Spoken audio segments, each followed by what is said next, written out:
Dave Peterson, and I'm the Central Regional Director at Trillium Health Resources. And we have several folks here that are going to talk about some of the functions that they have within the organization, which isn't all of the functions of the organization, but the ones that you probably will be most interested in. So we're really glad that you took the opportunity to come tonight.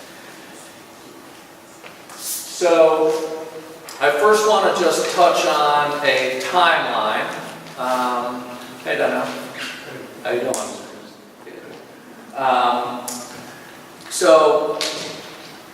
Basically, the Secretary of the State Department of Health and Human Services has to approve of when a county wants to move into another managed care organization. So one of the things that happened on November 22nd, the Nash County Board of Commissioners voted to leave East Point and come over to Trillium. Then on November 28th, the Trillium Health Resources Board approved of that, but we had to go and grant permission from the Secretary for that final approval. Then, as you can see, on December 6th, the Secretary notified us at Trillium that that was approved. And like I said earlier, this was originally approved on April 1st, which we were all ready for, but there was an extension to start on July 1. And so, and I know that there was some things that had occurred on a little bit before July 1 that made some folks hesitate, but we went live on July 1 and started serving folks, and Integrated Family Services can testify to that because they started getting calls on July 1 for mobile crisis. So that was a really good sign that we were up and running. I want to do a real quick overview of basically who we are. We're a local management entity / managed care organization, and those of you that go back in history, we used to be called an area program.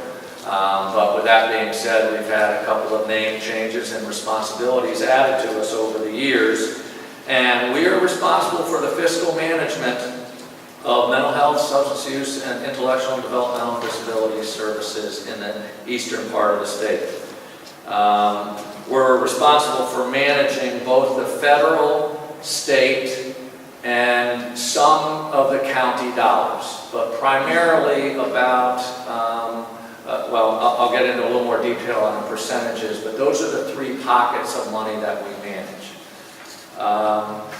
The one thing that I can't repeat more than anything is, because I still hear it after being live back 2007, 2008, we do not provide services. Pause. We do not provide services. We contract with folks that provide services. Okay? That's one of the biggest misunderstandings is we used to, as an area program before 2001, provided services, but now we do not. But what we do is we partner with a variety of different agencies, licensed clinicians, medical and allied professionals that are in our provider network. And bottom line, this is our mission, is transforming the lives of people in need by providing them with ready access to quality care. So a little bit about who we are. We were 24 and now we're 25 counties, adding Nash in here, and we stretch from Virginia to South Carolina. We are the largest MCO in the state, according to the number of counties. The second largest one is in the western part of the state, Via, and they have 23 counties, but we have 25. We're total population of our 25 counties is 1,383,000. We also have approximately 200,000 individuals that are Medicaid eligible. And what that means is not all 200,000 people need Medicaid services, but they're eligible for Medicaid services. Okay? And Nash County, since we've added them, the total population is around 95,000 people in Nash County. Right?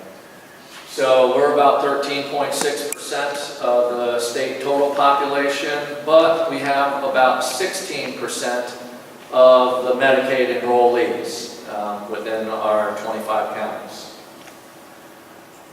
We're almost 12,000 square miles, roughly the size of Maryland. Okay? And so we are bigger than 8 other states.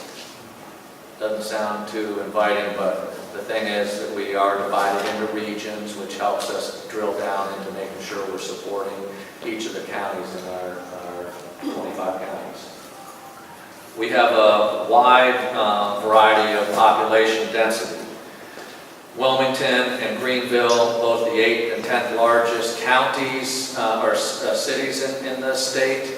But the other thing is we have counties like Hyde and Terrell County. Terrell County total population is 3,800 people. That's a dorm at ECU. Okay? Bottom line, it is so small. Now, if you take a look at that, Nash County is 25 times the size of Terrell County. I'll also say that New Hanover County, which is a very small county in its geographic size, but it's 2.5 times the size of Nash County in total population. Okay? So, as you can see, we vary significantly in our range of small counties to large counties. And so Terrell is our smallest and New Hanover is our largest.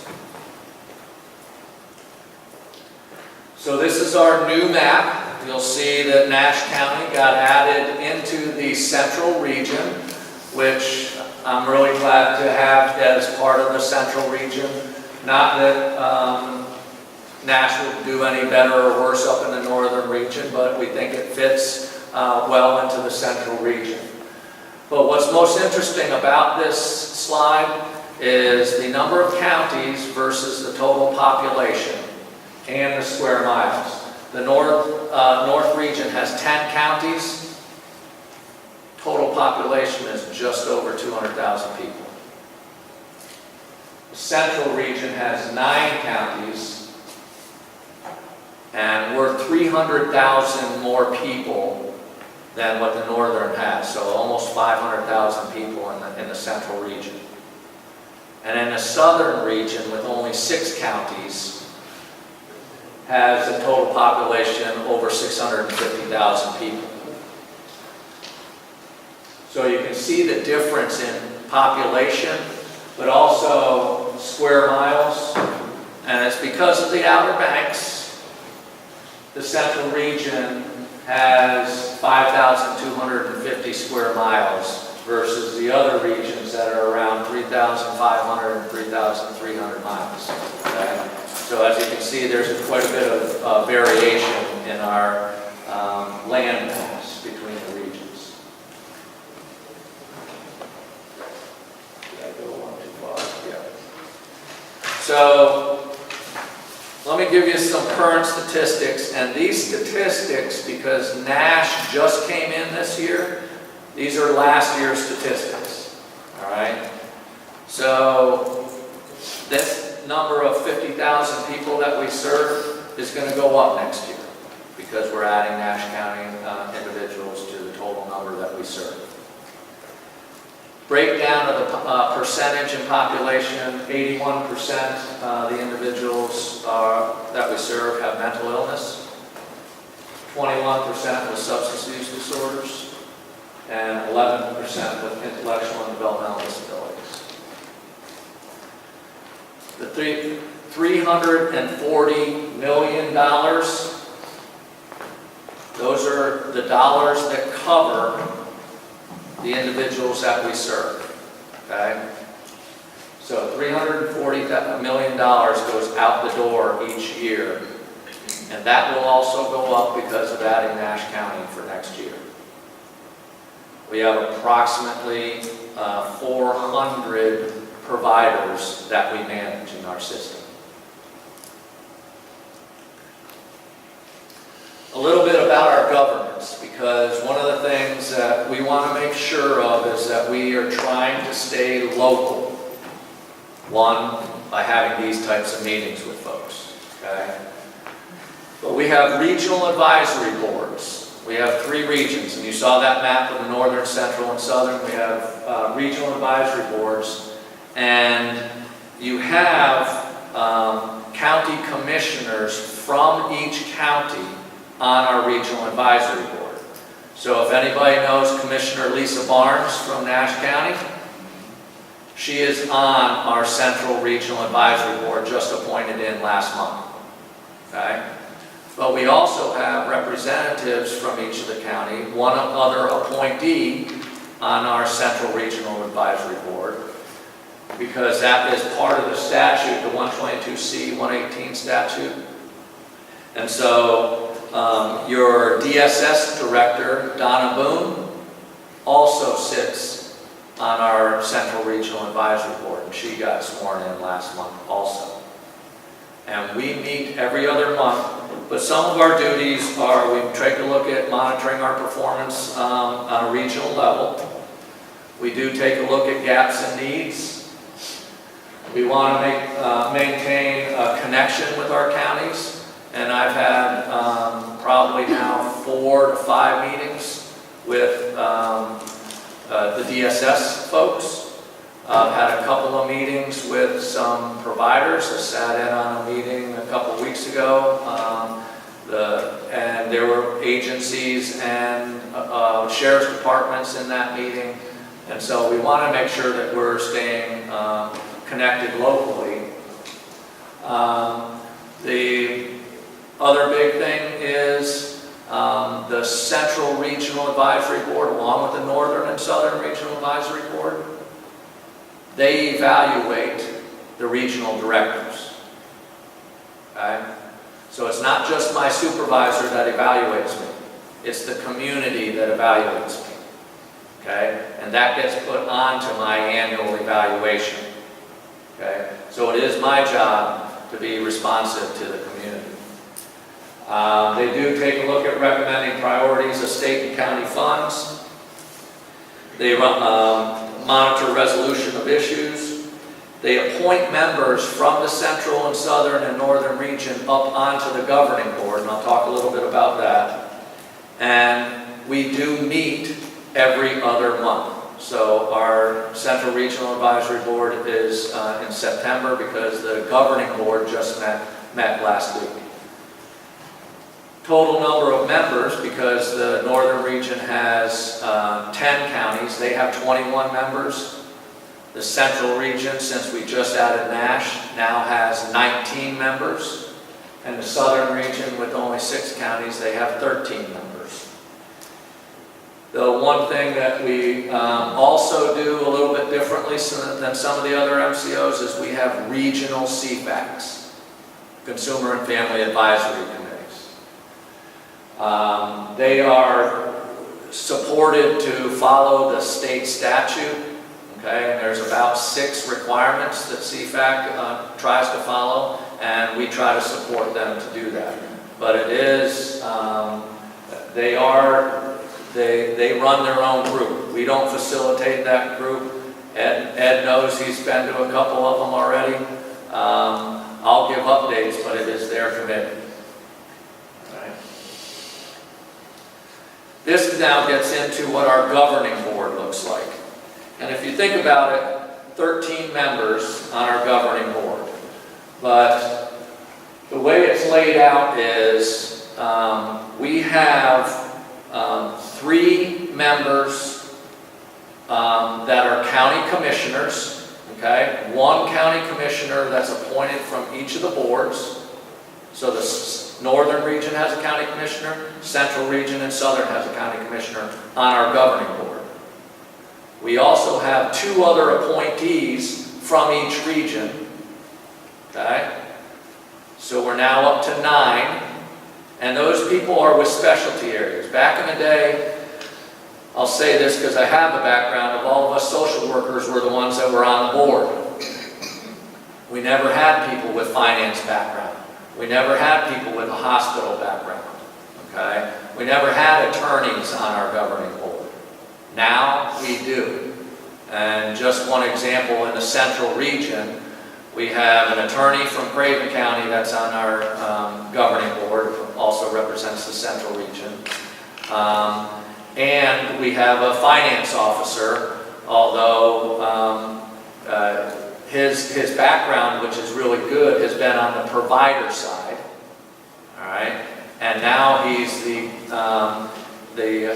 finance officer of Pitt County government.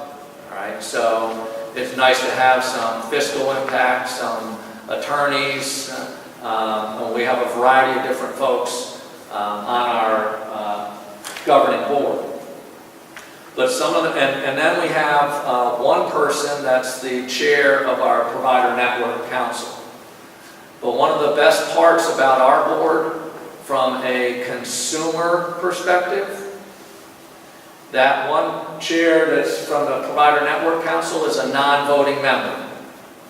So we have 12 voting members, and we have 3 of them that are consumer and family advisory board chairs. In other words, 25% of the votes on our governing board comes from consumers.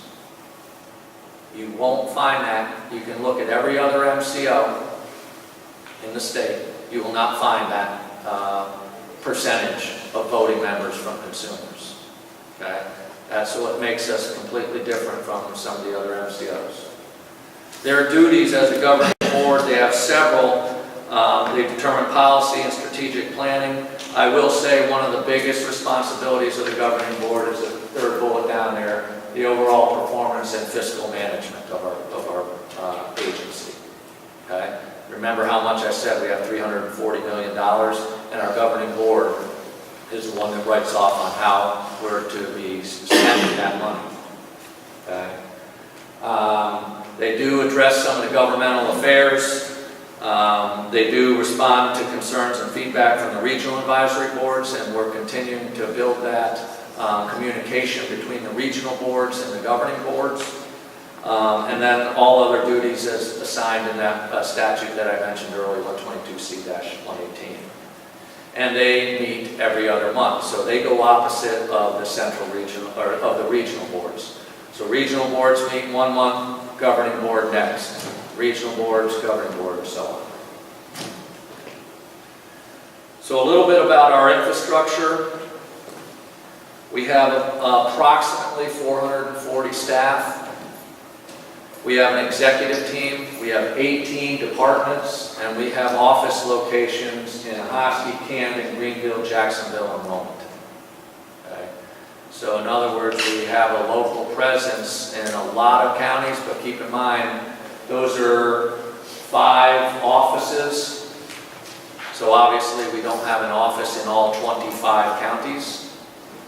But we've been in, just for example, Keith, who was out at the table out there, he spent most of the day in Nash County yesterday, meeting with DSS folks and public health folks. Last week we had several of us attend a meeting here in Nash County with the DSS folks. So if you're concerned about where our office is, one, remember we don't provide services, but we are going to be in this county quite a bit, and we already are.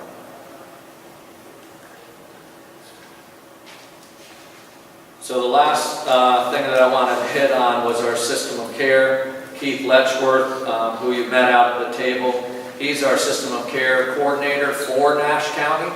Oh, Keith is sitting right there. Okay. I thought you were still out at the table. He's everywhere. Yes, he's everywhere. Keith is on the road a lot because he's also assigned to Pitt County and to Dare County, Nags Head, Manningham, all the way over to Nash County. So those are his 3 counties, but he's been out here quite a bit already since we went live. If you're interested in joining the collaborative, please contact Keith, because there was a collaborative and it was Edgecombe Nash Collaborative, but since we don't have Edgecombe, it's going to be a Nash Collaborative. So folks are more than welcome to attend that collaborative. And Dave, I do have information on that tonight. What's that? I have information about the collaborative meetings coming up. Okay. You have dates? Yes. Throw them out. Make sure I get them right. Thursday, September the 7th, 10:30. Wednesday, September the 13th at 3 o'clock. And they're both going to be at Braswell Memorial Library in Rocky Mount. And these are information sessions about how the collaborative operates. You may be familiar with it, but we want to make sure that we're opening the door to having those sessions. And then most likely Nash County will have a collaborative once a month. I do know some of our very, very small counties, they have them every other month, and they go on a break for the summer, but the majority of our counties have those meetings every month, so folks are welcome to that. And bottom line, it fosters our partnership with a variety of different stakeholders. We try to make sure that we provide support to the collaborative. We don't facilitate the collaborative. The community does. Okay? So the child collaborative that folks can come to, I've seen them facilitated by the sheriff, the police, the DSS, a variety of different folks can facilitate that meeting. All right? We just want to be backing that so that that meeting takes a look at the system as a whole, doesn't take a look at individuals, what individual needs are, but it takes a look at the system as a whole. You'll see up here we have juvenile crime prevention folks. Actually, the other committees that our SOC staff are on, juvenile crime prevention, child fatality review teams, juvenile justice, substance abuse and mental health partnerships, etc., etc. Sometimes the county, and Keith knows this very well in Pitt County, he's on probably 90 different committees. A little exaggeration, but there's a lot of committees that he attends in his various counties. So wanted to make sure folks heard a little bit about the system locator. And on that general overview, are there any questions? Because what we'll also do is we'll break out and have other departments come up here and do their presentations. But do you have any general questions for me? Yes?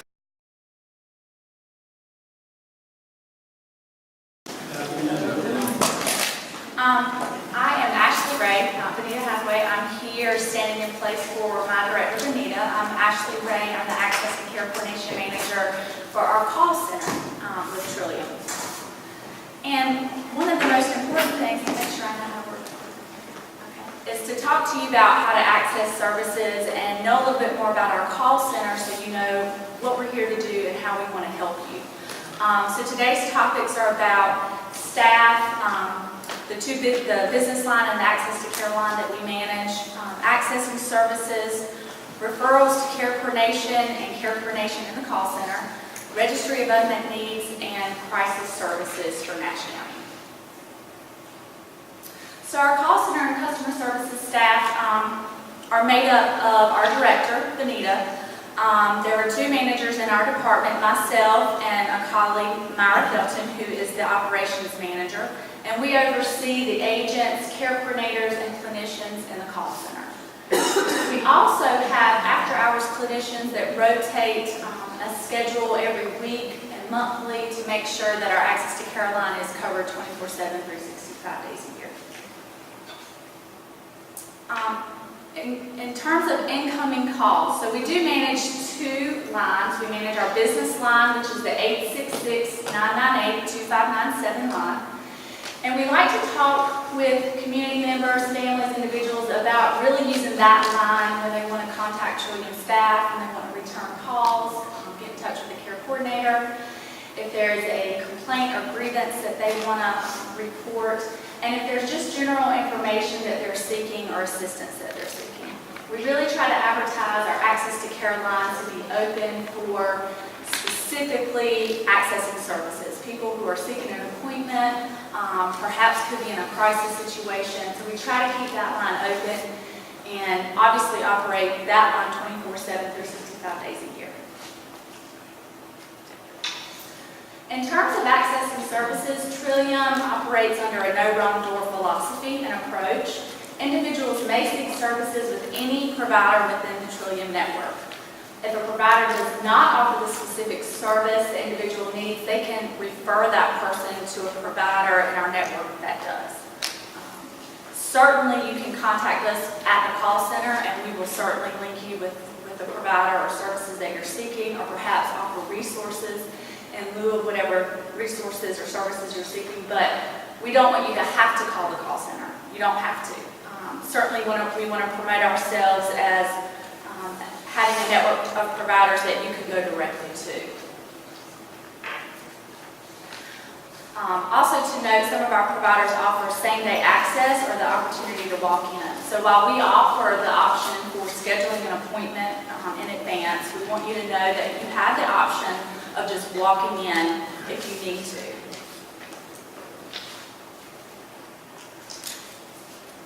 So how can you find information about providers and services and resources? Certainly you can contact us. I'm sorry. Got ahead of myself. Okay, you can contact the Trillium call center, or you can check out our website where you can get provider information, which for Nash County and any county actually within our catchment area.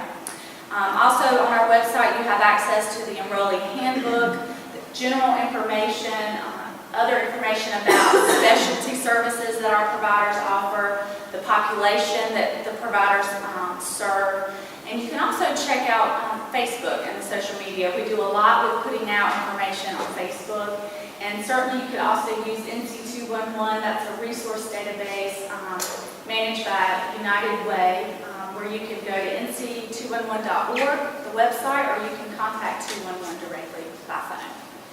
We provide printed material, newsletters, advertise through TV, radio, newspaper, and then of course word of mouth helps a lot too. When you call our business or access line, there's a couple of things to know ahead of time about what we're going to ask. We're going to ask your name, number, and the nature of the call. And part of the reason that we do that is to make sure that if it is someone calling an emergency and for some reason we get disconnected, that we can immediately attempt to call that person back. It's really important that we do that, and want you to know that we're not trying to be annoying in any way when we ask that every time you call in, but it really is to serve as a purpose of making sure that we are supportive, and if someone is truly in a crisis, that we know how to contact them back if need be. We're also going to ask what county you're calling from for a couple of different reasons. One, we want to make sure that we can offer you the appropriate services from the county you're contacting. So when you call us and tell us you're from Nash, then we're going to want to look at what providers we have in Nash, make sure we get you connected to the closest provider and the provider that hopefully specializes in what you're seeking. If someone contacts us from a different county outside of our catchment, then we're going to do all we can to try to make sure they're connected to the MCO that oversees that county that they're calling from. For those individuals seeking services, we're going to gather basic demographic information, name, date of birth, address, try to verify that that information is correct. We ask other questions that may be tied to specific funding, legislation, or even planning and development. So it may seem like a lot of questions sometimes, but it's so that we can make sure that we're getting you to the right service at the right time and as soon as possible. Screening, triage, and referral. We will do a brief telephonic screening to identify the need and the urgency of the appointment that we need to schedule for you. If it's an emergency, we will get a mobile crisis worker to you within 2 hours. Of course, if it's life-threatening, then we're going to contact 911 and make sure that someone gets to you immediately. We're not going to wait 2 hours in a life-threatening situation. If it's urgent, we're going to get you an appointment within 48 hours. And if triage is routine, then our time frame is to try to get you something within 14 calendar days. And our biggest goal when you contact the call center, we might not be scheduling an appointment for you. It's really to talk with you about how to access services, how to know what resources are in your area, to brainstorm with you about how we may be able to help, or get you sent to someone or connected to someone that can help you further. So when you call into the call center, it could be just to ask a question. And that's what we want to be there to do, is to help you in any way we can. So a little bit about care coordination and the call center. Our coordinators and clinicians perform short-term care coordination for enrollees that are not already assigned to a care coordinator in another department. We can and do make referrals to care coordination, but one of our biggest roles in our department is to try to provide immediate assistance. So we're going to ask questions based on what the need is right now, the urgency right now, and then try to provide that immediate support that we can on an interim basis, and that will include coordinated care. So I've mentioned a couple of times already how we ask a lot of questions in the call center, and we do that so that we can better understand the experiences and needs of each individual family and individual that calls in, because each individual calls in for a unique reason. We are charged with connecting individuals to the most effective and clinically appropriate services. Besides services, we connect callers with other possible resources within their community, and we want, most of all, for you to know that we are here as a resource for you. So to talk a little bit about our Registry of Unmet Needs, the Registry of Unmet Needs for the Innovations Waiver consists of individuals who are potentially eligible for innovation services and funding. Individuals and families must apply for the innovations through a written application process to include the most recent psychological evaluation.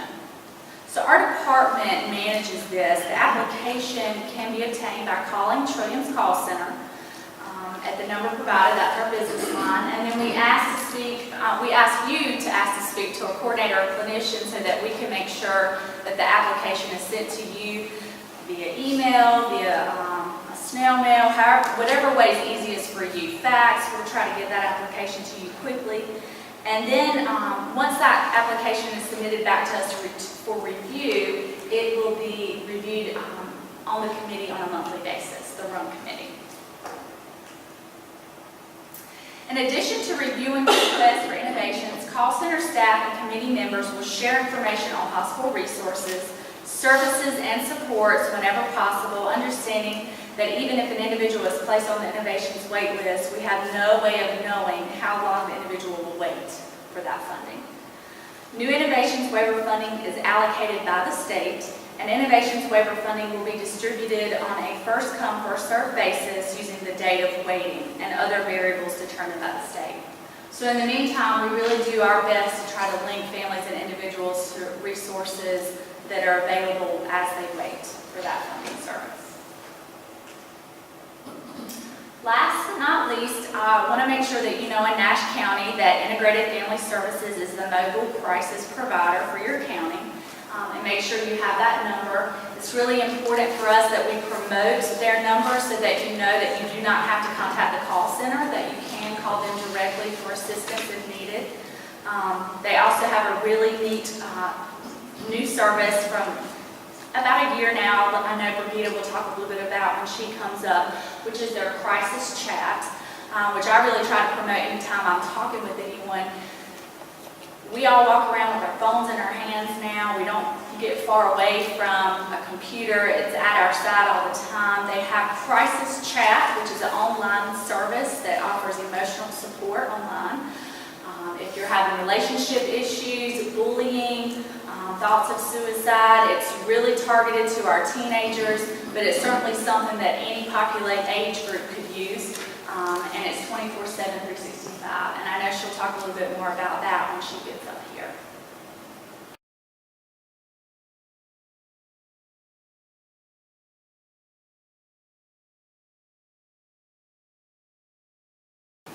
Okay. And care coordination, you heard Ashley talking about how the call center does care coordination. Well, I'm in a department where we also do care coordination exclusively. And we do that with individuals, like I said, with mental health or substance use issues. It is pretty much the clinical oversight to certain members who are receiving services within our catchment area. And there are several teams of care coordinators licensed and some unlicensed that really oversee what the person's receiving. Is it the best service? They might talk to you to say, is that working for you?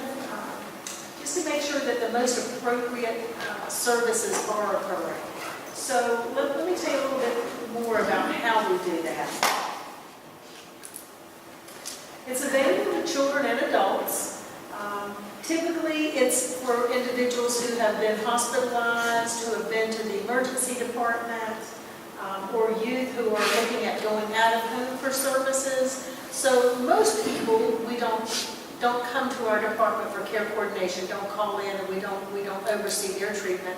But the individuals who are at higher risk, who are having more complications, those are the people that we really want to talk to and link with to help them to get what they need so that the services work better for them.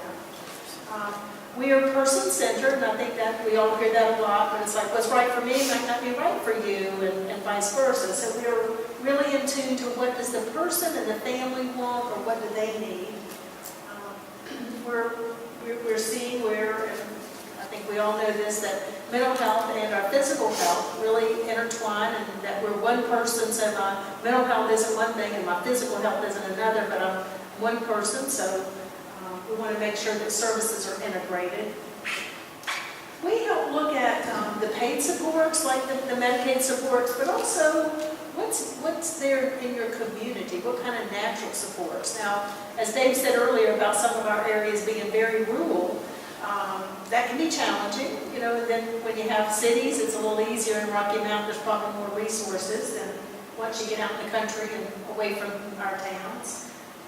But what's there in your community? Because long after your paid supports are gone, you know, we want to have a sense of belonging and connecting with other people. So we try to help talk with that and pay attention to that.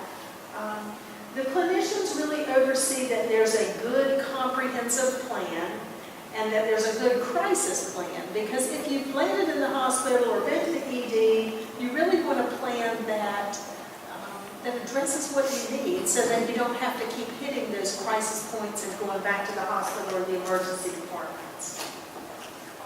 But if you need to, of course you go. So the care coordinator makes sure that the provider completes assessments, because Dave started out early saying we don't do direct services, but we oversee and make sure that assessments happen, and then person-centered plans happen. And then the care coordinator will do things like link, as Ashley said, the call center does link to services or link to supports. We will educate, communicate, and monitor about services. Now let me tell you a little about each of those, I guess you could say, functions or duties. So the assessments are completed by providers. They review the clinical and the social history and the member's current symptoms. Because you know what I struggled with several years ago may not be what I'm struggling with now. And then they make sure that the assessment ends with clinical recommendations for services. The clinical care coordinator, Trillium, will then review those assessments, read through those, review them, see, you know, to really get a good clinical picture of what the needs are, and may even recommend additional assessments. You know, maybe there's not been an assessment to really address trauma or substance abuse, and so there may be other parts of somebody's history or struggle that hasn't been looked at, and that may be part of what's causing things to not settle down and go the way we want them to go in our lives. Treatment planning. Our care coordinators involved in treatment team meetings. Now, we call that different things in different places. For children, you might hear the child and family team, where we team up with who is involved in the child's life and talk about the services and help them to get their plan together, listening to what the youth and what the parent and family wants. At hospitals, we may call those discharge planning meetings. And the clinical care coordinator may be at times talking about evidence-based treatment. There's this evidence-based treatment because we really want, we want the best and the most appropriate service to be offered and to occur. So at times we may discuss other types of treatment that are available. And then we help coordinate services and supports among multiple provider and service agencies, including your family doctor, if he's prescribing or she's prescribing, to make sure that it's all, again, we're one person, so we want one approach to our care. Linking is another function or another job duty. So we really work with the member that served in their family to link them, as Ashley was saying, like to make sure that you get to provider agencies. And you don't have to come through us. You can walk into provider agencies and be seen directly, no wrong door. We make sure that the linking happens with your physical health care provider. And then I think I had said, we look at your community resources. What's in our communities? What is it that you and I use or could benefit from? Or, if our neighbors struggle and they need a suggestion. So, I see emails daily. I saw an email today. Where are the shelters? And they gave a couple of counties down east and said for, pregnant woman, substance abusing, what shelters can she go to? And so it's like there's a lot of knowledge internally about where and what resources are there. And we talk about calling the 411 number. That's it, right? 211. 211. I might call it wrong. So, there's Salvation Army, food pantries, DSS, transportation services. We have lists of how to connect with that if you have Medicaid, how to get you connected with transportation. Wellness cities, some of our areas have actual recovery events that you can attend.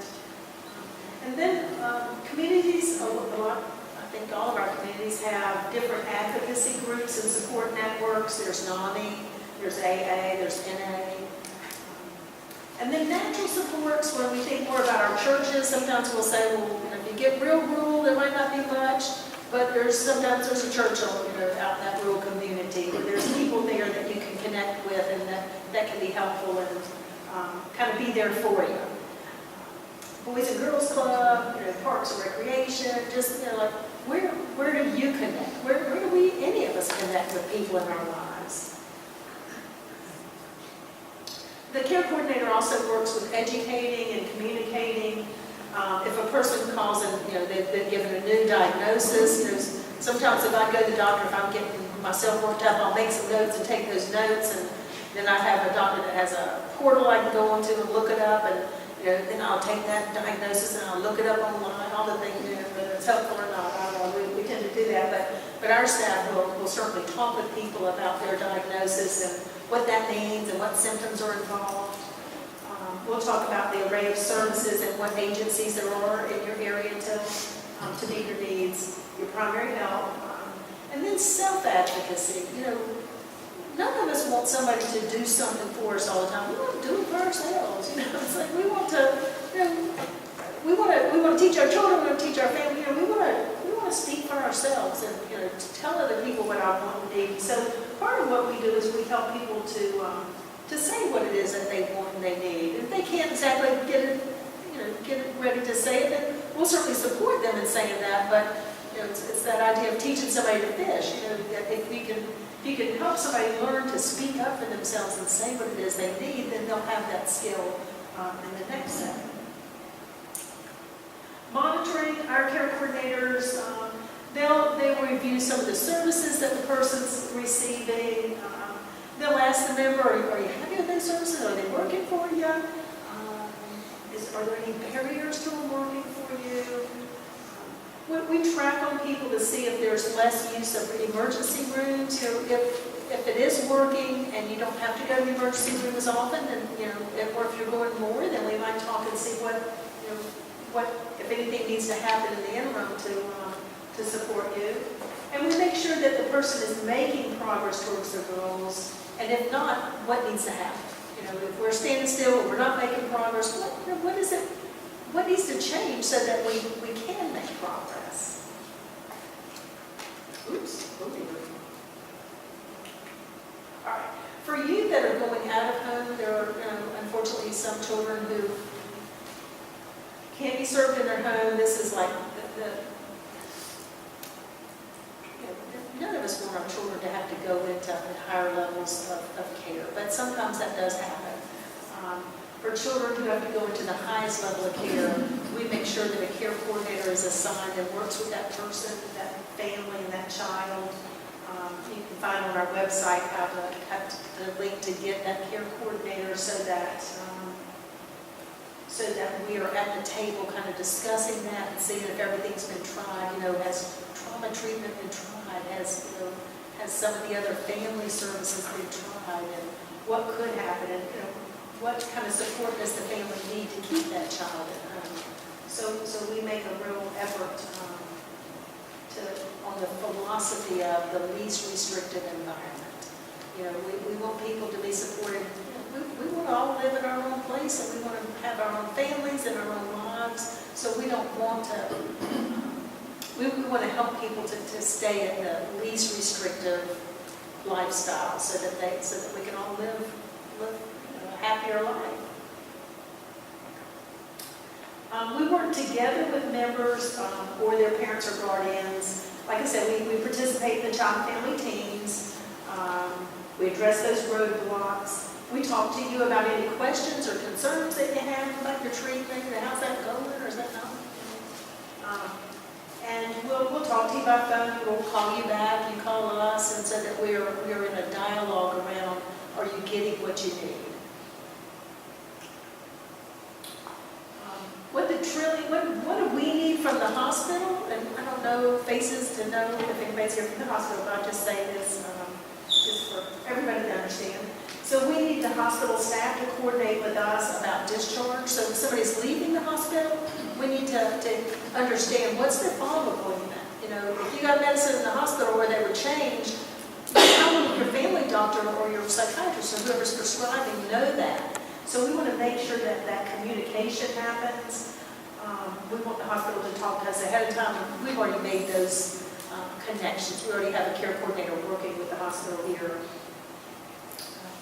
So we want to put any lessons learned, if there's things that change, or the treatment changed, or my crisis plan changed. We want to make sure to update that so that we're moving forward and providing better care as we learn about people and they learn about themselves and what they need.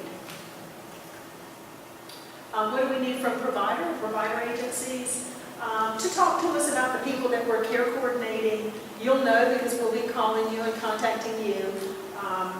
But of any changes or incidents, anything that is significant, that you think that we can help with, or we can be a part of the team on. We want to make sure, along with you, that the person is linked to their primary care physician. We want the providers to also help with those natural and community supports, to really be linked in your community. And to follow up if a person that's care coordinated misses an urgent or emergent appointment, to let us know and to follow up with that person. And if the person begins to miss appointments, to let us know, because then we can also call them and encourage them to go back and to see what's going on if they need continued services. So it's really a partnership between the care coordinator and the provider. Well, I guess I talked kind of fast. So here are the contact information. There are a lot of people on my team. Rob and Holly are the child managers. Darlene and Jackie are adult managers. So we have teams of staff who are licensed and staff who aren't licensed that provide support. So we really look forward to continuing to work with members.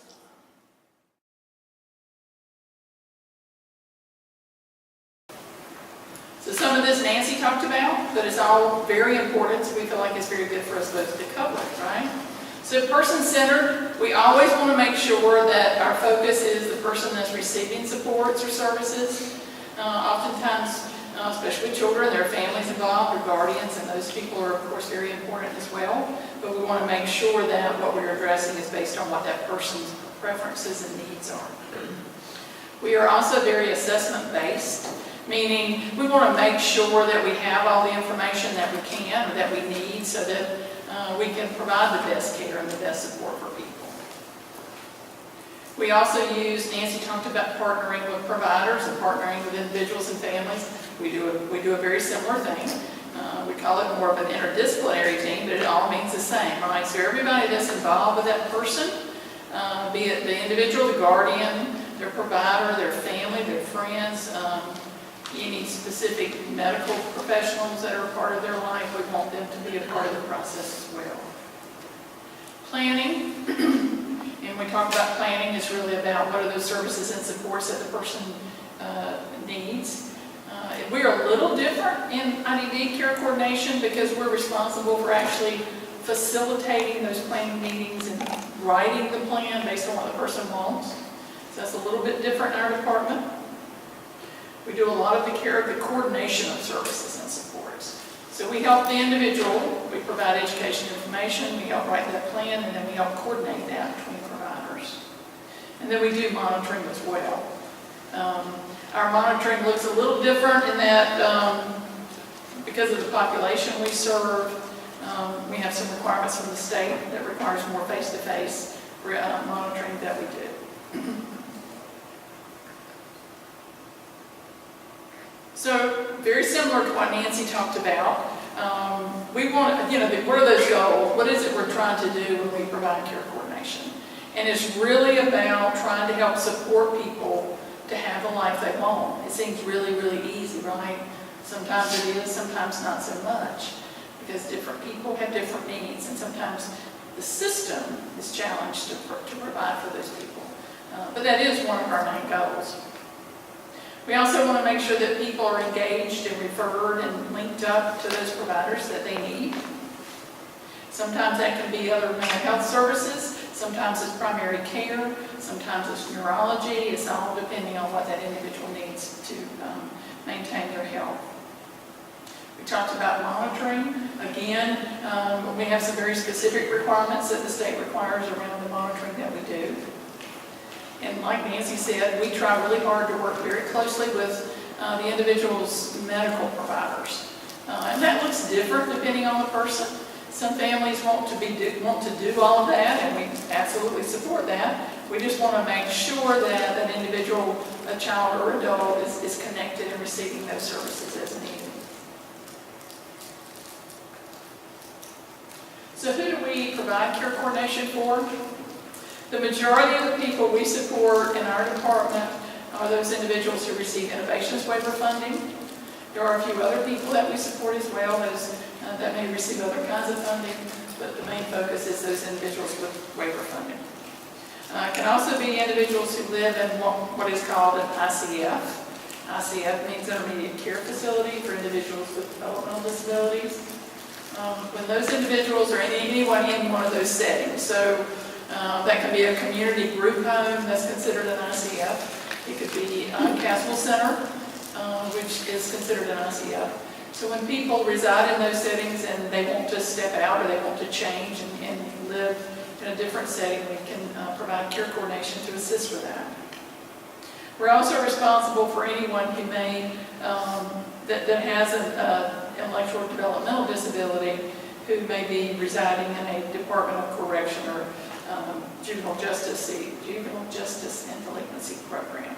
So those individuals, because they're at a pretty high level of care, we want to make sure when they step out and they're ready to come back to the community, so to speak, that they have care coordination.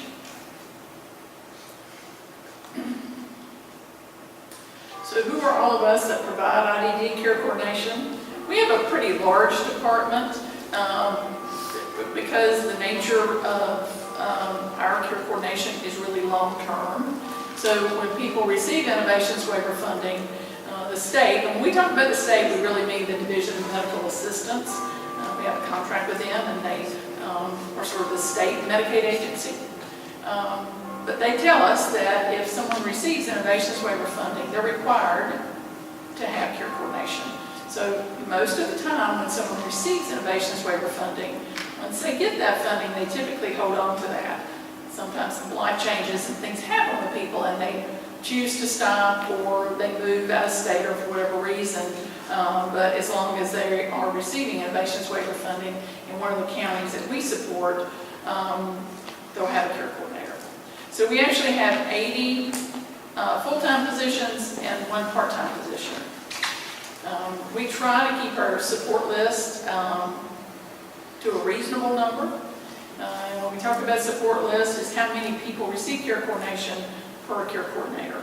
So we try to keep it around 20, 25. That fluctuates sometimes depending on our staffing. Our care coordination department is very specialized. So we have teams that specialize in certain populations or certain specialty needs that people have. So we have care coordinators that have, I would say, support people that have autism, as well as we have a specialty area for individuals that have, also have a mental illness. We also have a team that supports people that are young people sort of moving to adulthood, so they're in a transition phase. We also have a team for those individuals who are older adults and also for individuals with complex medical needs. Now, we've done that since we became MCO and started providing care coordination because we feel like it's really important that while some people have those real specialty needs, some people don't, and that's fine. People receive care coordination. But for those people, if we look at children or any of those groups I talked about, it's really important that their care coordinators have some education in that specialty group as well as some experience. Now, of course, we can all learn, and we all learn different things every day. But that's the way we have designed it, and for the most part, it's worked well for us. We also try to do a lot of cross-training so we don't have really tight silos, so if somebody leaves, nobody else can step in and support the person. But we found that it's effective to have those specialty kinds of groups. In terms of other staff in the department, there's myself, we have 2 regional directors, and then we have 9 managers. So the 80.5 care coordinators, they all report to a manager. They're all in teams based on the specialties. So they report to managers, the managers report to the directors, and they report to me. We like our structure. It's evolved over the past few years because our goal is for the care coordinators to be very well informed and to have the support they need. They have a very tough job. They're supporting people that have a range of needs on any given day. Sometimes people are in crisis. Sometimes the system's in crisis around people. So our structure is set up in a way that the care coordinators have a manager that's available to them pretty directly most days, if not every day. And then the directors, of course, support the manager. So that's the reason we have our setup the way we do.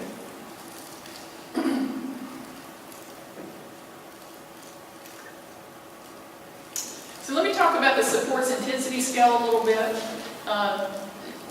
This is a tool that's used nationally and internationally. We've been using it for several years based on state requirements. We have a manager, her name is Davida Phelps, and she manages, they're a part of our department, but they have their own team, and there are 6 SIS evaluators. The supports intensity scale is a standardized tool that's used across throughout the state, as well as across the nation and in other countries. It really looks at, it's not like a psychological that points out what your strengths and your weaknesses are. The supports intensity scale looks at every part of your life, and it defines the process, brings out information that speaks specifically to what your support needs are in those different life domains. So those staff are trained by the authors of the SIS, the American Association on Mental Health and Developmental Disabilities, authored that tool, and they provide all the training and the recertification for us. So our SIS team, those 6 evaluators and our manager, they're the only ones that complete SISs in our 25 counties. We have them strategically sort of located either by where they live or by where they're assigned, so that they work in specific geographic areas. So some people, have asked, well, when Nash comes to Trillium, does that mean I have to have a new SIS? Absolutely not. A SIS goes with you wherever you live in North Carolina, and maybe if you leave North Carolina. That's your own personal kind of property, so to speak. So joining Trillium in and of itself does not require a new SIS. The requirements are that a SIS is completed or reassessed for children every 2 years and for adults every 3 years. Now, there are situations where people have life changes. Either they have a new medical condition or some other condition that's new and their support needs change significantly. Sometimes it could be related to who provides the support and the life changes, but there's processes by which we can do reassessments, and we do, based on those life-changing events. I would say as well, because I don't know what people are accustomed to, but our goal is, and I think the state is trying to communicate this as well, we try to complete the SIS when it's due, but at least 6 months prior to that person's birthday, because with Innovations Waiver, the birthday month, everything is driven by that in terms of when we do planning and the SIS and all of those things. So how many people do we support? So we currently have 1,693 people that receive Innovations Waiver funding, and those people are scattered all about the 25 counties. People always want to know, so when do I get funding and how do I get it and all of that. Ashley talked a little bit about the run process, but it's really important to understand that the state allocates funding to us. Now, they only get it when the General Assembly gives it to them, right? So if you're politically involved, always talk to those politicians about your representatives that we need Innovations Waiver funding, because the state doesn't have the money, so they have to actually give an allocation for that, and then they kind of pass that out they pass out those slots, as they call them. Slots meaning people that would be eligible or would be able to receive the funding.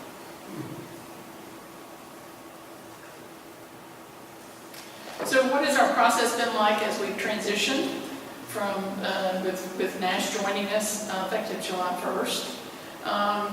All of those individuals, there's 141 individuals in Nash County that receive Innovations Waiver funding. We have assigned all of those individuals a care coordinator, and I would like to say at least probably 99.5% have had a contact from their care coordinator.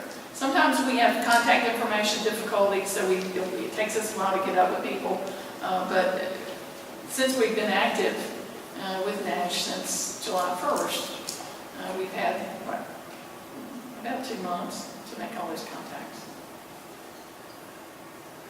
We talked about clinical information, and basically that means people's individual support plans, any assessments they have, anything that's really important that we know so that we can support them. So in some cases, we ask providers or family members to help us get that information if we don't already have it, because sometimes we are asking for that.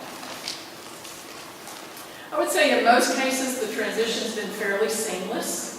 Now it's a change. For those 141 individuals or families, it's a pretty big change, right? Because you already had an assigned care coordinator with East Point, and then we kind of showed up, and now you deal with us. We've tried to be, I guess the word is maybe kind and compassionate, so that the work we do is respectful. We always try to be respectful. But in saying all that, we have had some issues, right? Nothing is perfect, but for the most part it's been seamless. So I'll talk just a little bit about some of the transition issues. And if you're either a provider or a family member or an individual that receives Innovations Waiver funding, you may have experienced this or you may have heard about it. So there's a service in the Innovations Waiver that's called Respite, and it's really a service that provides support to a caregiver to be able to have someone come in and care for the individual so that they can leave, or sometimes the person goes to a respite setting.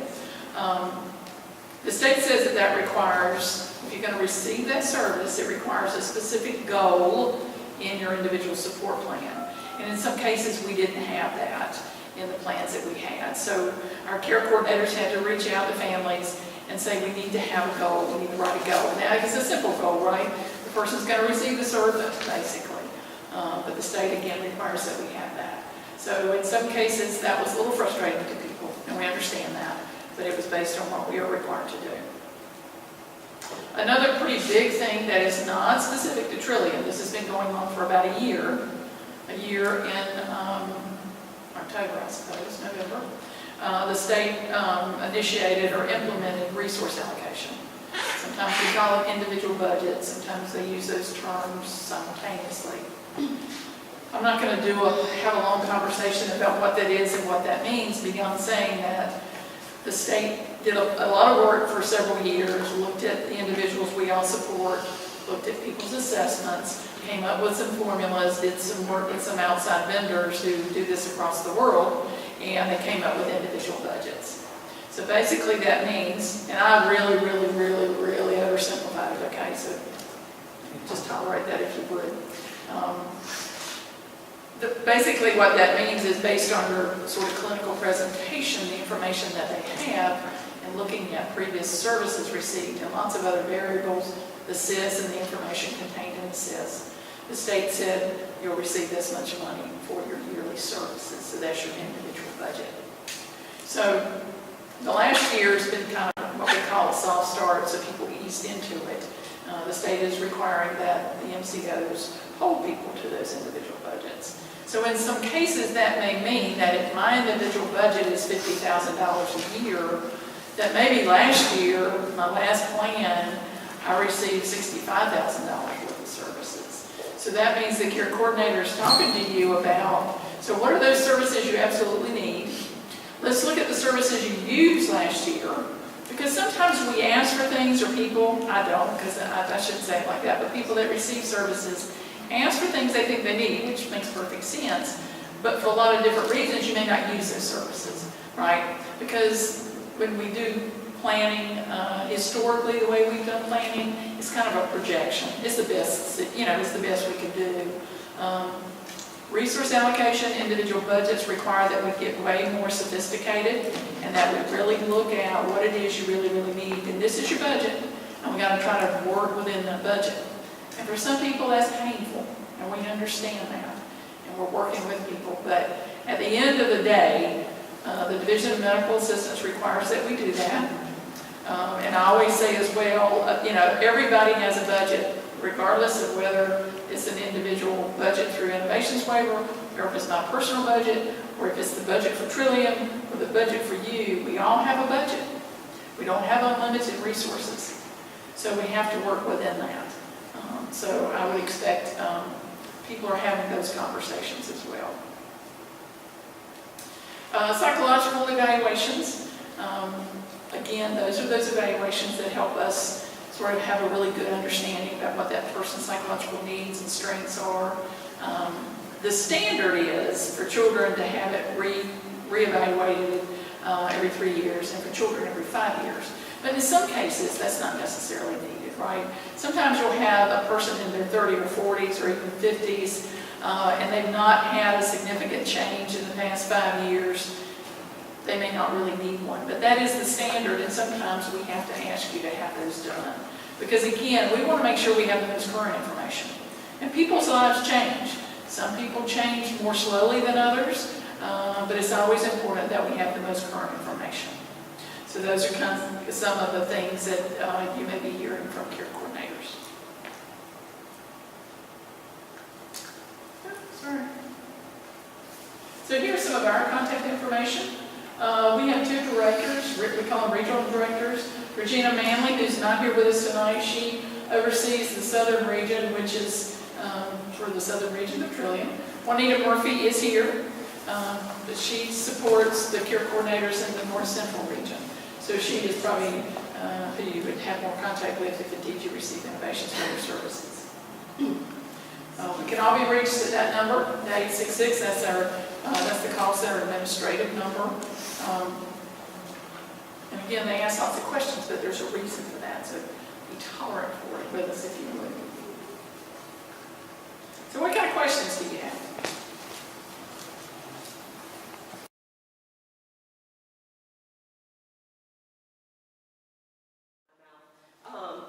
name is Jennifer McKeithen, and I'm the Communications and Marketing Director.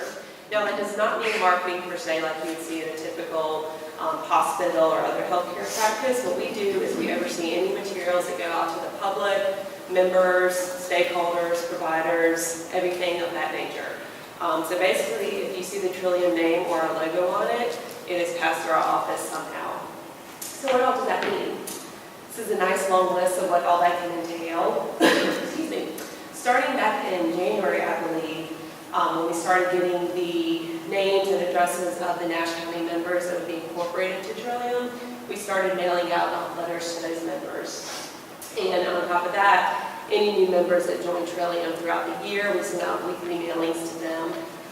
In addition to that, we mail out an annual letter that typically goes out in about July. So back in Dave's presentation, we shared that we saw we serviced about 50,000 individuals. I think the list we sent out this year was like right under 55,000. In addition, the website, I'll kind of give you a little overview in a little bit, but so much information is available there that Ashley and some others have touched on too. The member handbook is a wonderful resource. If you haven't been to the website yet to look at that, I highly suggest that you do.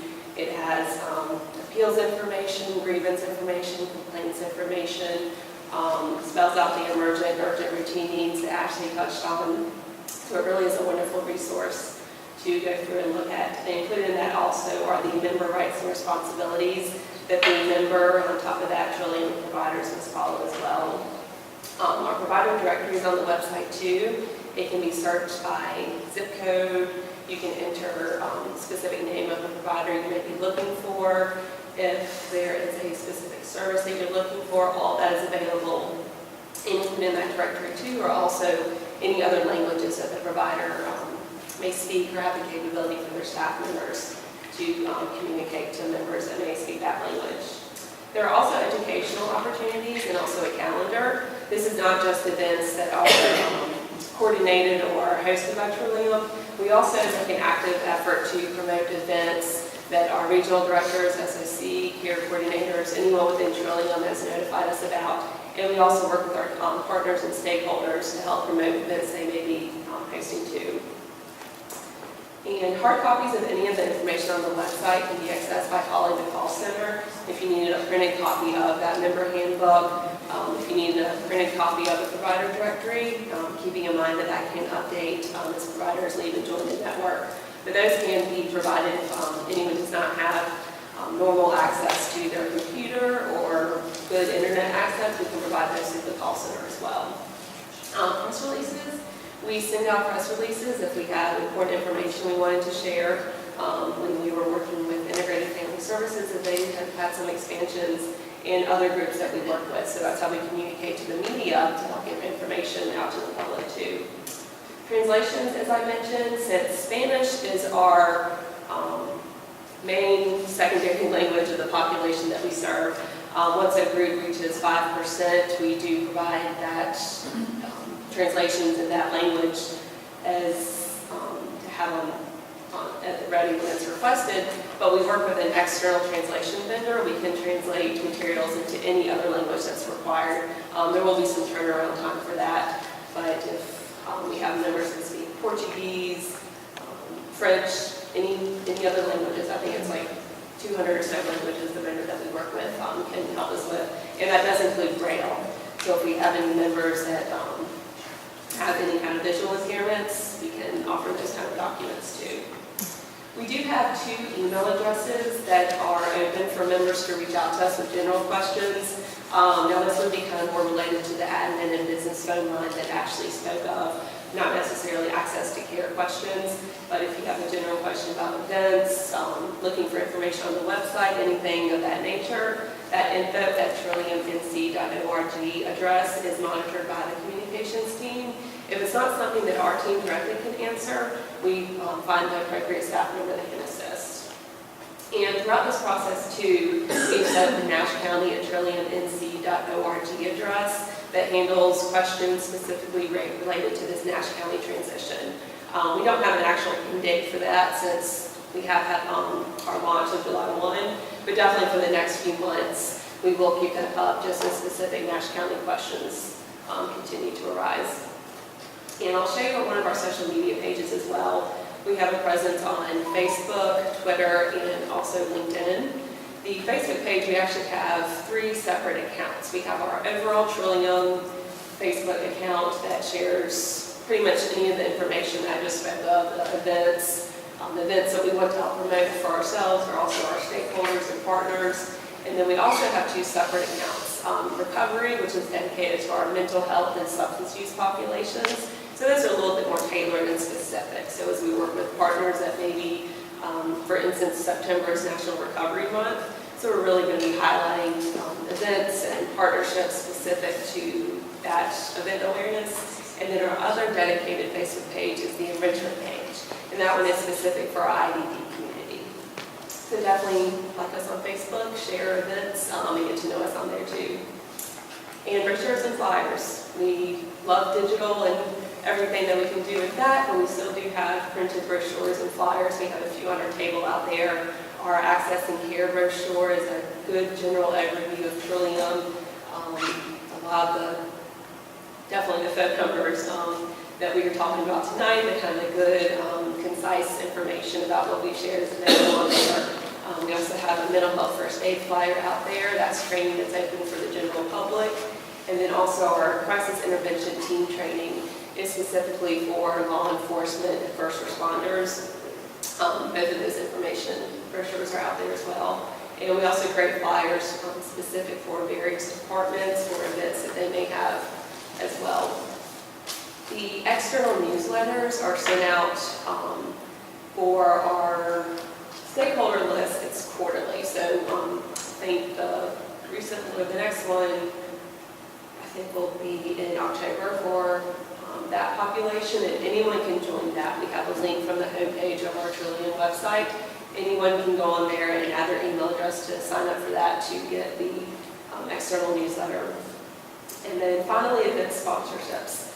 We do have a small budget set aside as we work with key partners and stakeholders for potential events that align with the Trillium goals and mission that we work with our community partners on. So that is an option as well. So as you're out in the community, you will definitely start seeing the Trillium name, probably Keith in particular, and some of the others attending attending events in the Nash area to help share about the Trillium name. When we do these events, it's to help share the Trillium name, what our services that we help to coordinate, and also reducing stigma, and also sharing about the process for the overall system throughout the state. So this is our logo, as you've already seen a few times here, just to familiarize yourself with this, that you will be seeing it much in the future to come. And Dave mentioned our mission statement as well, but it's transforming the lives of people in need by providing them with ready access to quality care. So our website tour, these are the separate sections that we have on the homepage. You can find the provider directory. There's a link to a contact us page that again has the phone numbers where we can be reached and also that info email address. The Transforming Lives, the main picture link on the homepage, that's a wonderful emotional way to connect with how Trillium actually impacts the communities where we serve. So when you're visiting the website, definitely take a few minutes to watch some of the videos and some of the initiatives and partners that we work with just to see kind of a firsthand synopsis of how Trillium works with our providers to impact the communities. The blocks and events section has the upcoming calendar that I already mentioned, and then the footer has, again, some of the contact information. There's a frequently asked question page, resources and links. You do get inquiries quite often from other agencies and groups that want to share resources that they've developed, and we share all that pieces of information there too. And then the division of the website were organized according to the population that can utilize that information. For individuals and families, it's the bulk of what the general public or members that Trillium works with go to.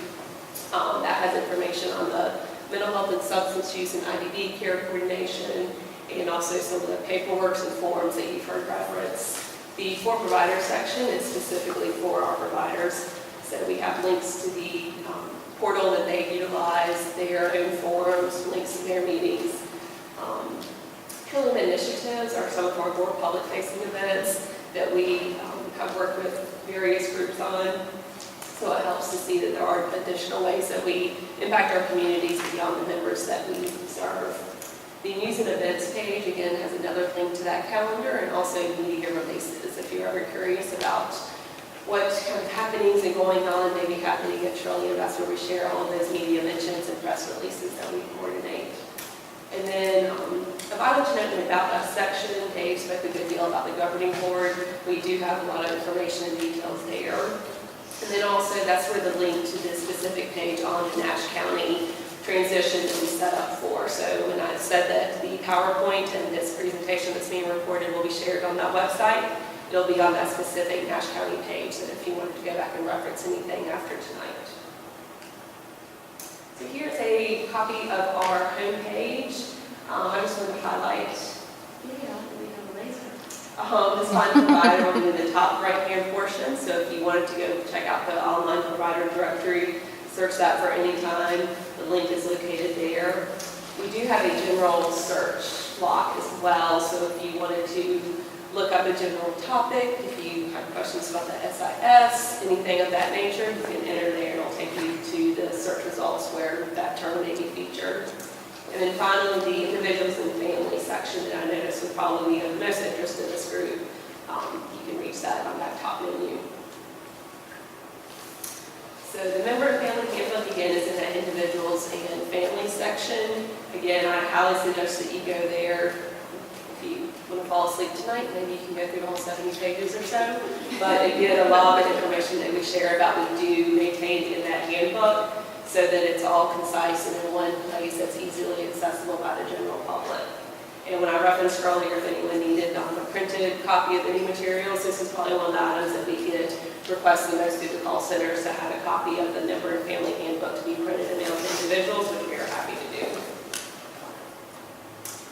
Again, on the Trillium website tour, we mail a copy of the rights and responsibilities and privacy notice to all of our members every single year. So when we send out that annual letter, we also provide a copy of this. And it just shares the information that we collect from our members, how that is used, and on top of that, the rights and responsibilities that we reference. That's the responsibility for the member, but also Trillium as well. And again, this is a copy of what the network provider directory looks like when you visit it. We have a few pointers that the search tips. We do have that right now. We work on a few enhancements to the provider directory just to make it a little bit more easily accessible. And one of those is predictive spelling.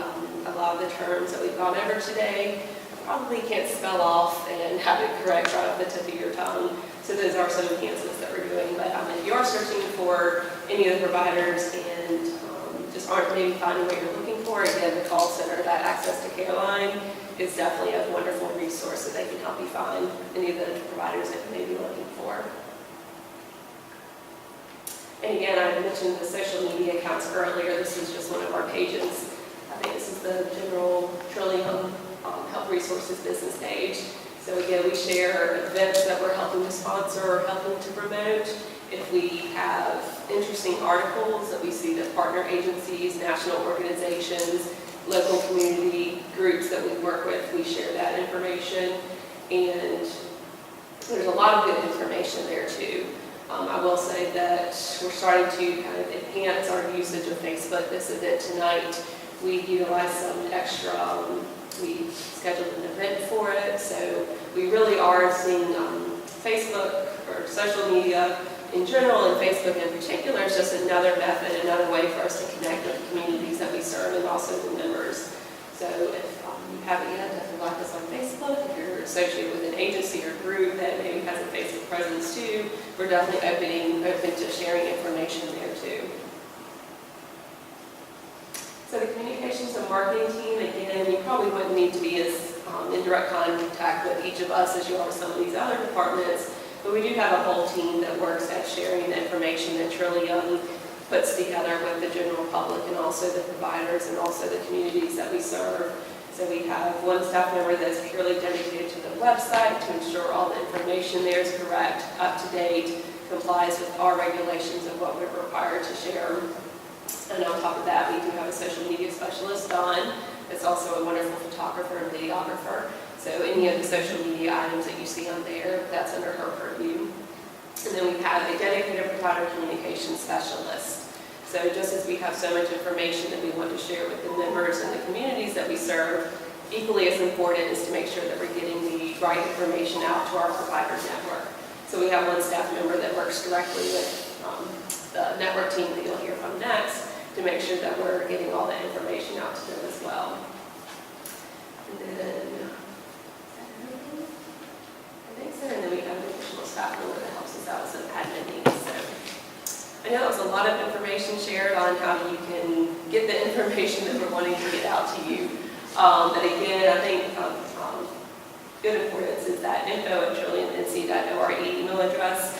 If it's something that's not related to direct access to care, those type of needs that you may have, if you have a general question, something that you're looking for but can't find on the website, anything like that, please definitely reach out to us. And even if we're not the appropriate person to respond, we'll make sure that we get it to the person that is.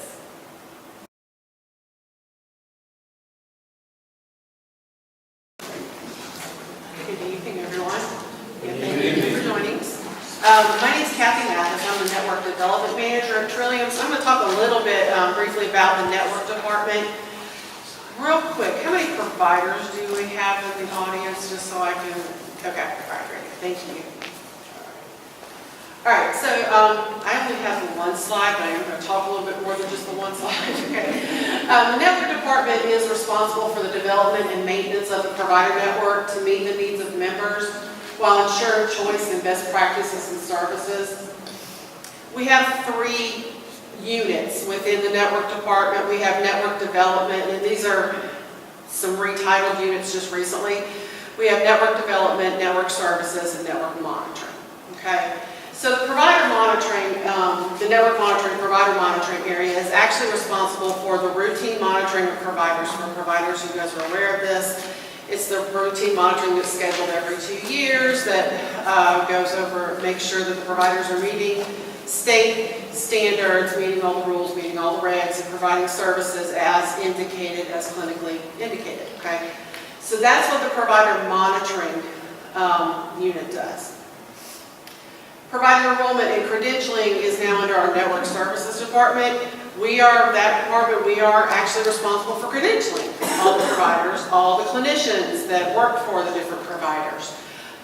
So we are charged with making sure that they meet all clinical requirements, state requirements, federal requirements to be a credential provider in our network. So we also oversee that. And then finally, we do provider network development, meaning we're the ones that develop the network, making sure that we have sufficient capacity, sufficient providers in our network to provide the services we need. It's a bit of a struggle sometimes, but we strive to do our best with that. So again, it's just a quick overview of what the network department does. We do a lot. We stay busy. Wanted to tell you a little bit about some other specific things that we're responsible for that have been mentioned tonight. The provider directory has come up a few times. Our department is actually responsible for maintaining the provider directory. And so for those of you that are providers, I would imagine you've either heard from us or probably will hear from the network department again to make sure, because we always want to make sure your information is current, active, and up to date, because that's how, as we've seen, call center, care coordination, communications, that's one of the ways that members, families can reach out to us, can reach out to those providers, so the most up-to-date, correct information we have is best. So when our network staff call you and ask you our bunch of questions, like care coordination and call center was asking our bunch of questions, it's going to be a little bit more about, have any phone numbers changed? Have any clinicians left? Are there any new specialties that you guys are providing, that kind of thing? Because we want to make sure that you as a provider are presented as best for what you do, and then you as members and families have access to the most accurate information for what you are looking for your loved one. Okay? The member handbook that Jennifer referred to, we have a provider manual on the other side. We have a provider manual that the network department is actually responsible for as well. So providers, please make sure that you have looked at the provider manual on our website. And again, if you need a hard copy, please feel free to request it. but it is important because there are things in there that you're expected to adhere to just as if it was part of your contract, okay? So the provider manual, we are responsible for updating that as well. The other thing I want to tell you a little bit about the network department. We span the entire catchment in terms of where our staff are. Our staff are located in the northern, central, and southern regions. We have staff members in a Hospi office, in Greenville, in Jacksonville, and in Wilmington. Okay, so we're located across all catchment. And we are part of the clinical operations team at Trillium. Want to encourage you, particular providers, just to make sure you subscribe to receive our network news brief, because those will be where you'll get some announcements that are specific to providers. That's where we will announce any RFPs that might go out, requests for proposals, that kind of thing. We also now have instituted, we have network communication bulletins that will be going out, so you want to make sure that you're subscribed to receive those, because that's how we do a lot of our communication. But again, business line, if you call the business line, ask to speak to someone in network, they're going to direct you to the right part. They're going to direct you to somebody in network, and we'll get you to the right person and answer your questions, okay? Any specific questions, however, we do have 2 specific email addresses that might help for provider enrollment and credentialing questions. Those questions should go specifically to the credentialing at trilliumnc.org email. For provider network development questions, those need to go specifically to network development. In other words, if you have a question about I will go ahead and put it out there, if you are seeking to add a service, that question needs to come through network development. That's who makes those decisions, okay? And again, the rest of us, all trained staff can be reached through our business line at 866-998-2597. So just a kind of general quick overview of network. Do I have any general questions about network that I can answer? If not, again, feel free to reach out, call us, and we will be glad to answer your questions. Also, if you use the info@trilliumnc.org email, communications will make sure that those questions get to us as well. All right, thank you.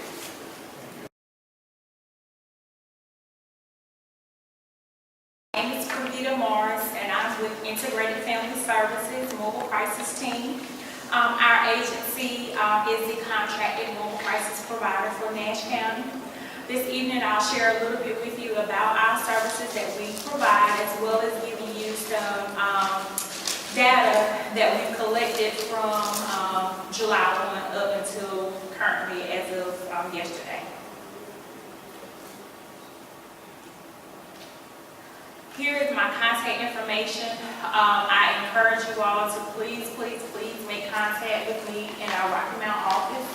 If you have any questions or concerns about our services, if you would like for us to come out and meet with your agency or your provider or just whoever you are within the community to share additional information, provide you with our marketing material, you can reach me at our office number. Our mobile crisis hotline number is listed. Again, that's 24/7.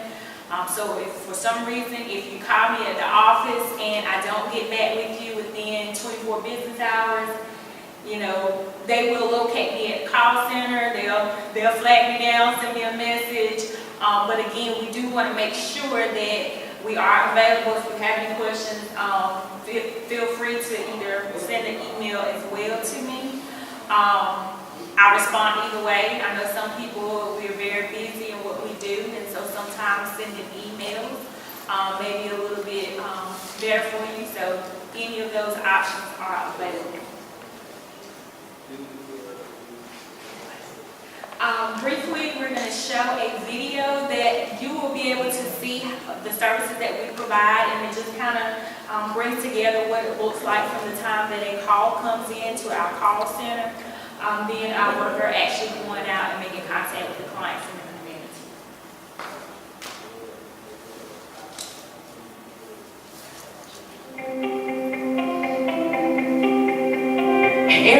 Family Services is a comprehensive behavioral health organization that provides outpatient therapy, psychiatric services, intensive in-home, intensive alternative family treatment, as well as mobile crisis services. We're contracted with Trillium Health Resources to provide mobile crisis management services in 18 counties, which is in the eastern part of North Carolina. And with that service, the goal is to provide an immediate crisis response in the community to people who are experiencing mental health, substance abuse, as well as developmental disability. What happens is when the call comes in from a referral source, it's screened. We get the location, of course, and based upon where the client is or the clients are, the team that's closest to that individual is dispatched to respond. And once we get there, we'll immediately begin to do a crisis assessment to determine what is the crisis, what has caused the person to be in crisis, what the needs are. And with that, we are trying to figure out what are some strategies we can use to prevent this person from going into a crisis again. When you finish working with the client and you see not the frown on their face or the tears coming down their eyes, but when you leave them, they're smiling. So looking at our numbers and knowing that we touch so many lives and we have instilled hope in all of them, that alone speaks volumes.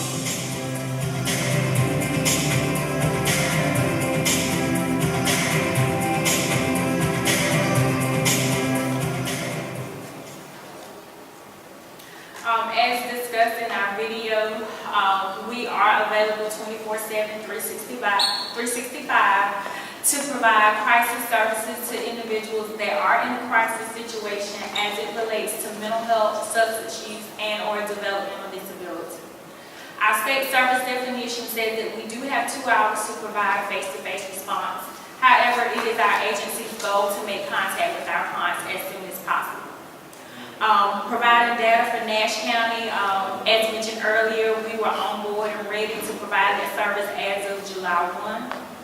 For July, the month of July, we provided services to 17 individuals, and 6 of those individuals were seeking detox services or services related to substance use.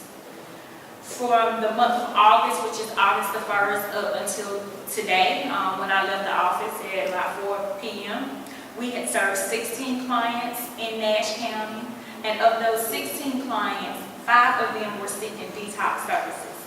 So for a total from July 1st to August the 28th, we have served 33 individuals for Nash County. Out of those 33 individuals, 97% of those calls, we have responded to those individuals within 1 hour. Out of that total of 33 individuals served, 76% of those clients were diverted from inpatient treatment, meaning 76% of those individuals we have been able to link them with resources within the community, and it has not been appropriate for them to link with the hospital. We are here in Nash County. We do have an office here in Rocky Mount. As we mentioned earlier, we are available 24/7, 365. If you are in need of, or someone is in need of mobile crisis services, they can make contact with our call center. The number listed is our toll-free number. You will actually speak to a live person when you call into our call center. That individual will be able to gather information from you in regards to what's going on. They're going to ask for some contact information, your name and number, the person that you're calling in regards to, and what the presenting problem is. At that time, if the call is screened in, meaning deemed appropriate for mobile crisis services, a worker will be contacted in your area. Once that worker receives the call, the worker will make contact with the client in about 15 to 20 minutes to introduce themselves, continue to assess that client, and also provide an estimated time of arrival. Once we're at the home, we complete a biopsychosocial assessment with each client. And again, as the video mentioned, that assessment is gathering information about that client. We also create a crisis plan with each client, and with that crisis plan, we're looking at identifying what are triggers for the client, what are some of those symptoms, what does that person look like when they go into crisis, and also look at some coping skills and interventions that can be included in the crisis plan to help prevent future crises from occurring. In addition to that, we also provide next day follow-up, And with next day follow-up, we're continuing to monitor the individual symptoms. We're providing them with a copy of the crisis plan, and we are ensuring that they are being linked with the appropriate resources. We also provide crisis chat services that was mentioned earlier today. Our crisis chat service is available 24/7, 365 as well. It is an online emotional support. It does not replace therapy or any other services. It's just an extra benefit that is available to individuals within Nash County as well as all of Trillium's catchment area. Our crisis chat service can be accessed 3 ways. One way is through our agency's website, which is www.integratedfamilyservices.net. And once you log on, you will see an icon at the top right-hand corner that says, click to chat with us. You can also access it through Trillium Health Resources website, as well as we also have a crisis chat marketing information out on the table.